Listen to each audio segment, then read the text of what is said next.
দাঁত হতে দিনের বেলায় ছোলা পরিমাণ যদি খাদ্যদ্রব্য গিলে ফেলেন তাহলেও আপনার রোজা ভেঙে যাবে।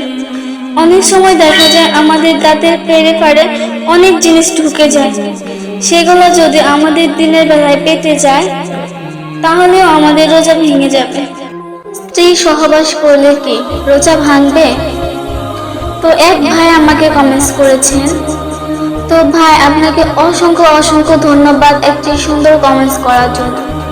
হ্যাঁ, আমি আপনার প্রশ্নের সঠিক উত্তর দেব। তো এর সাথে আমি রোজা ভঙ্গের 15টি কারণ নিয়ে আলোচনা করব। যে 15টি কারণে রোজা ভাঙে তার সবগুলো আমি এক এক করে আলোচনা করব। আশা করি এই আলোচনার মাধ্যমে আপনারা আপনাদের সব প্রশ্নের উত্তরগুলো পেয়ে যাবেন। তাহলে চলুন কথা না বাড়িয়ে আমি আমাদের আলোচনা শুরু করি।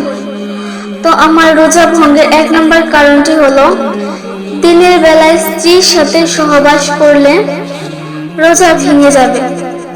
তো আমার 2 নম্বর কারণটি হচ্ছে কলি করার সময় যদি খাদ্যনালীর ভেতর দিয়ে পানির ভিতরে ঢুকে যায় তাহলেও আপনার রোজা ভেঙে যাবে।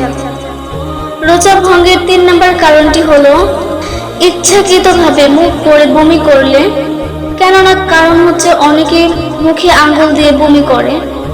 তো আপনারা যদি এভাবে বমি করেন তাহলে আপনাদের রোজা ভেঙে যাবে, বা অনিচ্ছাকৃতভাবে বমি হলে সেটা ভাঙবে না। তো আমার 4 নম্বর কারণটি হচ্ছে আপনি যদি ইচ্ছাকৃতভাবে খাবার খান তাহলে তো রোজা ভেঙে যাবে। তাহলে আমার 5 নম্বর কারণটি হচ্ছে দিনের বেলা অবশ্যই নাকে এবং গলায় তৈল প্রবেশ করালে।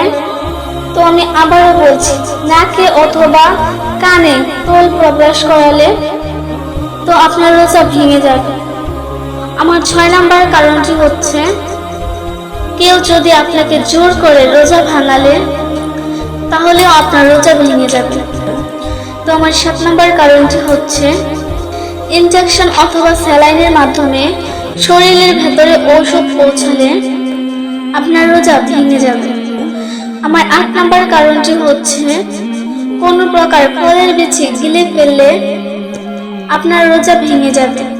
আমার 9 নম্বর কারণটি হচ্ছে আজান দিয়েছে বলে আন্দাজ করে আপনি ইফতারি করে ফেললেন, পরে দেখা গেল আজান হয়নি, তাহলেও আপনার রোজা ভেঙে যাবে। তো আমার 10 নম্বর কারণটি হচ্ছে পুরো রমজান মাসে রোজার নিয়ত না করলে আপনার রোজা ভেঙে যাবে।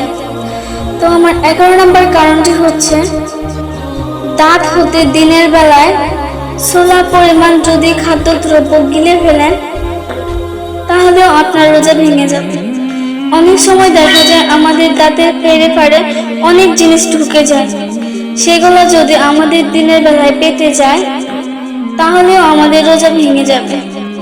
এক্ষেত্রে সেহরির পরে আজান দেওয়ার আগে আমরা দাঁত ব্রাশ করে নেব, তাহলে এই সমস্যাটি হবে না। তো আমার 12 নম্বর কারণটি হচ্ছে ধূমপান করা, যেমন সিগারেট খাওয়া, মদ পান করা, আগরবাতি জ্বালিয়ে দোয়া গ্রহণ করা, বা দিনের বেলায় আতরের ঘ্রাণ নেওয়া অধিক পরিমাণে, তাহলেও আপনার রোজা ভেঙে যাবে। তো আমার 13 নম্বর হচ্ছে আপনার মুখে যদি বমি আসে, সেই বমি যদি আপনি গিলে ফেলেন তাহলেও আপনার রোজা ভেঙে যাবে। তো আমার 14 নম্বর রোজা ভাঙার কারণ হচ্ছে রাত্রি আছে, সেহরির সময় হলে সেহরি খেলেন, পরে দেখা যায় সেহরির সময় শেষ, এভাবেও যদি আপনি খেয়ে ফেলেন তাহলেও আপনার রোজা ভেঙে যাবে। তো আমার 15 নম্বর রোজা ভাঙার কারণ হচ্ছে মুখে পান রেখে ঘুমিয়ে পড়লে ঘুম থেকে উঠে দেখলেন মুখের মধ্যে পান রয়েছে, এক্ষেত্রেও আপনার রোজাটি ভেঙে যাবে। তো আমার প্রিয় পর্দার আড়ালের মা ও বোনেরা, আশা করছি আমি এই গুরুত্বপূর্ণ কিছু বিষয় নিয়ে আলোচনা করেছি, আপনারা অবশ্যই আমার কথা বুঝতে পেরেছেন।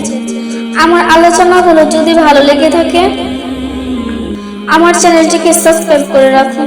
আপনারা ভালো থাকুন, সুস্থ থাকুন, নিরাপদে থাকুন। সবাইকে আবারও অভিনন্দন জানিয়ে আমার আলোচনা শেষ করলাম।